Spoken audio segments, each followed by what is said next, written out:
Hi, today's going to be another episode of Cooking with Robbie, and today I'm going to try something a little different that I haven't done this way before. Basically, I'm making a country fried steak or a chicken fried steak.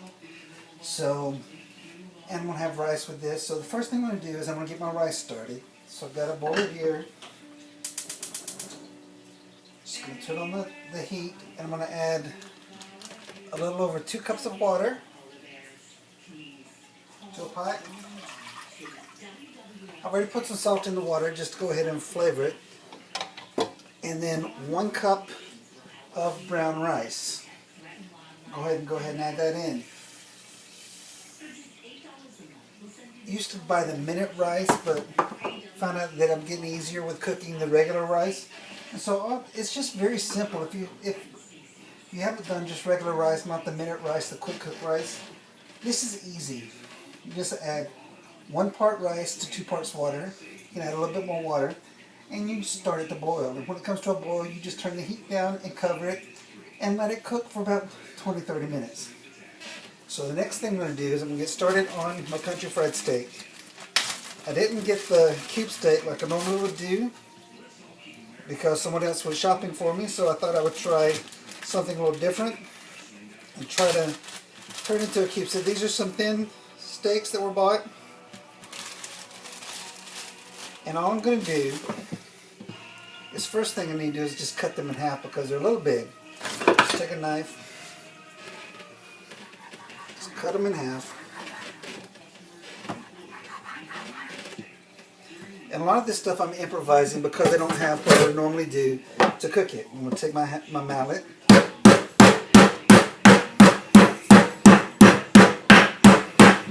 Just give it a nice pounding. Flatten out the steak a little bit.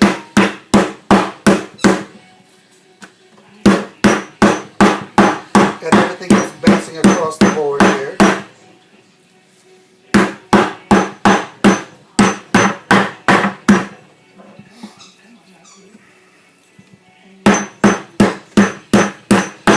These are actually pounding out larger than I thought. They'll still be good. Good size.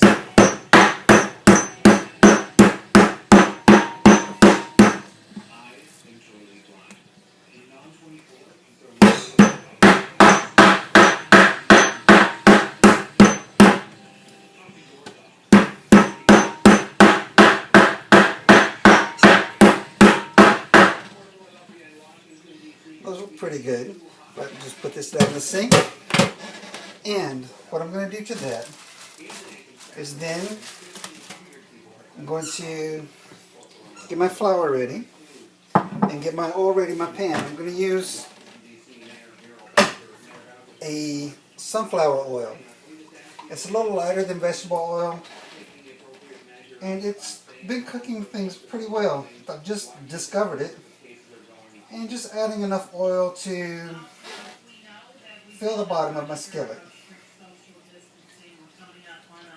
I'm going to turn this on and let it be warming up. But country fried steak is a staple that I grew up with back home in Georgia. And I'm probably going to do this a little different than my mom does, my dad does. That's okay. And also, this is quarantine supplies, so some things are hard to find, so I'm just having to go with what I have here at the house. So every night is an episode of Chopped.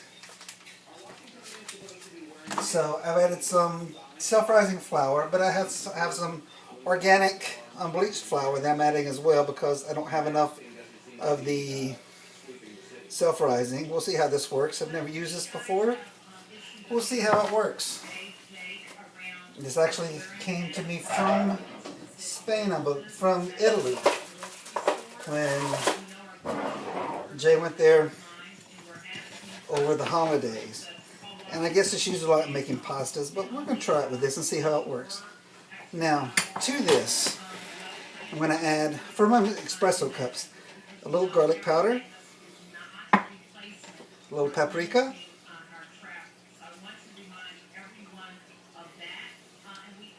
and have mixed together a little salt and pepper. I'm going to put about half of it in there. And then I'm going to sprinkle it onto the country fried steak. I've got some things prepared ahead of time just to make this easier. Some of these steaks seem very large, so we're going to see how they cut them out. I may have to cut them in half again, but we shall see. I know I have one that will probably get cut again. Just sprinkle it over the top just to get the seasoning on there.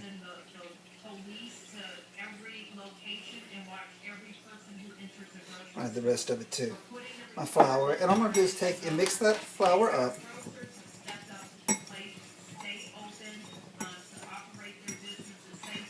And this is going to be a combination of doing things a couple of ways.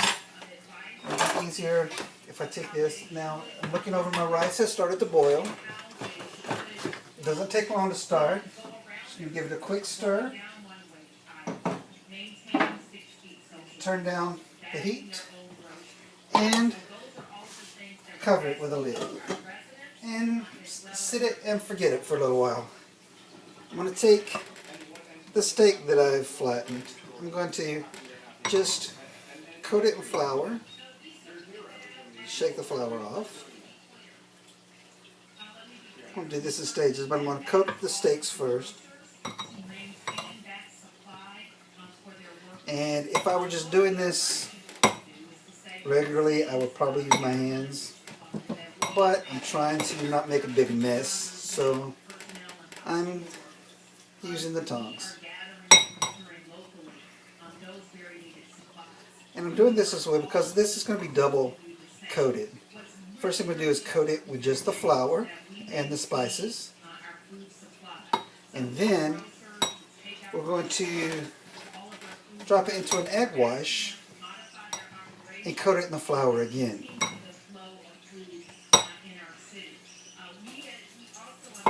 So we'll take an egg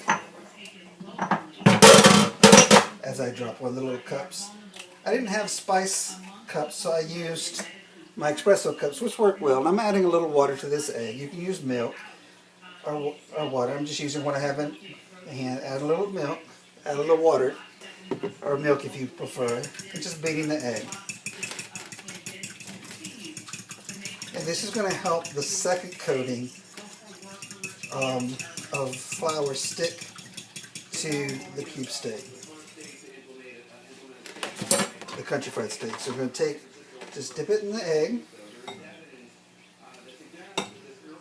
And the flour helps the egg stick to the steak. Then I'm going to coat it again. My heat looks like my pan is warmed up with the oil. I'm going to add it to it. I may have to turn it down afterwards if it's a little too high, because I don't want it to cook too fast. And just drop it in and start sizzling right away. Just do the next one. This is the same way I do chicken. If I'm doing fried chicken, this is the exact same thing I use. This chicken, I would probably add a poultry seasoning to the flour mixture because it gives a little more depth of flavor. But I've found that paprika tends to go with a lot of the different southern foods that we always try. Wasn't added when I was growing up, but I discovered I like the flavor of it now. I'm going to wait. Let's see, I'm going to put one more in the pan. This is a lot for one person. I didn't realize these two little steaks were going to be this big, but it will give me leftovers, so final thing to do with it, and just flour this one up. What I'm going to do after the steaks are done, we're going to make a gravy to go along with the steaks. And again, I'm using things I have here at the house. With this time of being in quarantine, I can't always go out to the store, so I'll be trying this using a plain yogurt and water to make the gravy with the flour mixture. Let me add this one in, and we're going to let these cook for just a few minutes on one side and then flip them over. Let them be going. that started. Now I've got one left to do, so I'm going to go ahead and dip it in the egg. And back into the flour, and it's okay with this if you have flour left, because the flour that you have left you'll use in your gravy. Usually you don't want to use things you dip the meats and everything in, but since you'll be cooking the flour, it's perfectly fine to do so.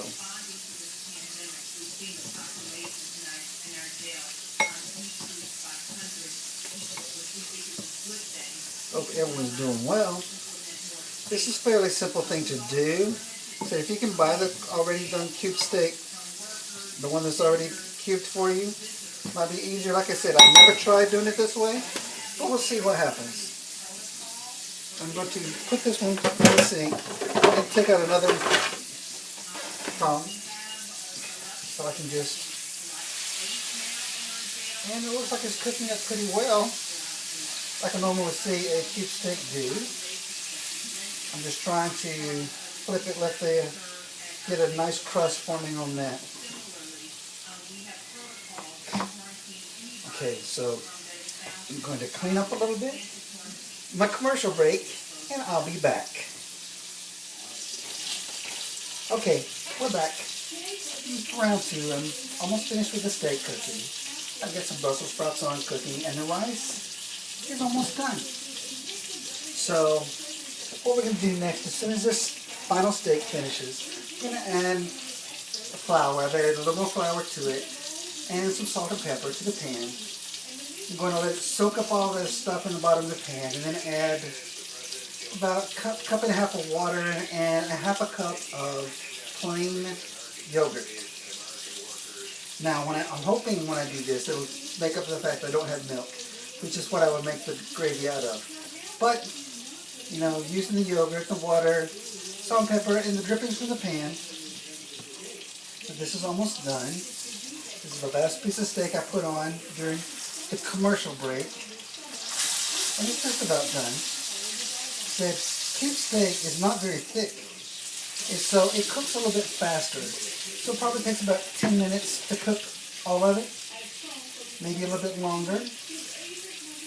But it has a nice crust on it. Have it done, and let me put it over here to dry, to drain.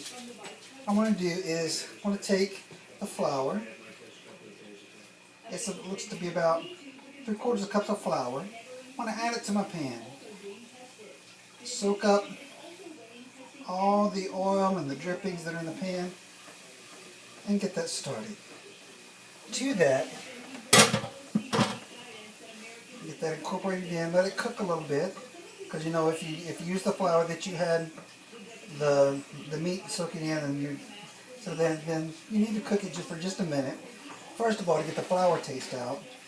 Second, to make sure any bits that you've had in there are cooked down. Just let that be working. Let that cook for just a minute. I'm going to add salt and pepper. I've already also got that added in. It's got some of the spices from the cube steak. But, you know, it helps to make sure you season your food. Sometimes you might need to add a little bit more. You know, like I said, this is trial and error for me with the quarantine and working with stuff that I normally don't have in the house. So I want to add some water, just incorporate it in with the flour. You're going to whisk that in. You'll make sure you get the lumps out, because you don't want lumpy gravy. Add that in. I'll add the salt and pepper. And as it's adding in, I'm going to add the half a cup of yogurt. So I've never cooked this with yogurt. We'll see how it turns out. It may be disgusting. It may be good. It's all about trial and error and see how things work. And you want to turn the heat down on the gravy because it will thicken pretty quickly. And the more I'm working it in, the more it looks like a gravy for the cube steak. It is a little lumpy, but part of that is the chunks that fell off of the steak as it cooked, the little bits and pieces. The same thing with chicken if you're doing that. The little bits and pieces work well. you want to make sure you taste the gravy. Make sure you taste most of everything that you cook. Make sure that it has a good taste. If you're serving to someone else, you want to serve them something you wouldn't eat.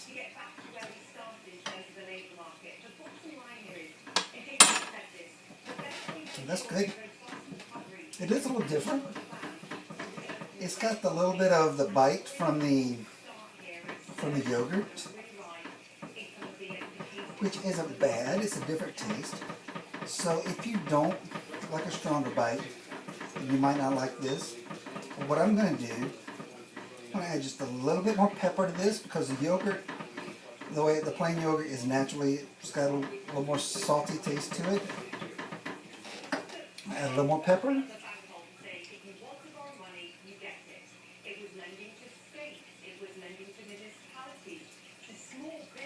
And then just incorporate that. And the gravy is almost done.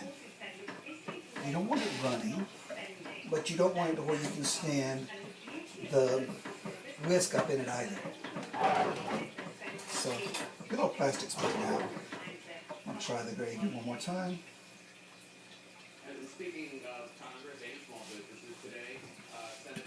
That's very good. It's going to give a good complement to the steak and to the rice. So now all we have to do is get ready to put everything up. And dinner's almost ready. And even with the cooking everything all at once, it's taken me, not according to this video, but for me, it's been like 40 minutes and everything's almost finished. So it's not a 30-minute meal, but it's less than an hour. It doesn't take long. And part of the time that I've been waiting on has been, I washed up what I've used, the dishes I've used so far, so I don't have a lot to do afterwards. And put on a few other things, walk the dog while this was cooking. So basically, for about half an hour, 40 minutes, you can have your dinner ready to go. So here's a shot of the country fried steak, or chicken fried steak, whichever you want to call it. We have the gravy, which is going to go on it, and also go on the rice, which, now the rice is what takes the longest to make, and it'll probably be another 5 minutes on the rice. I'm sorry, just a little bit. And I've got Brussels sprouts that I've cooked. So everything's done waiting on the rice, and when I get done, I'll post a picture, and I hope you enjoyed it. If you want to cook along, that's fine. I'm just trying to have fun during this boring time and get some time talking out because I don't want to lose my voice from not talking. So I hope you're enjoying yourself and you're being safe, and have a great evening. Bye.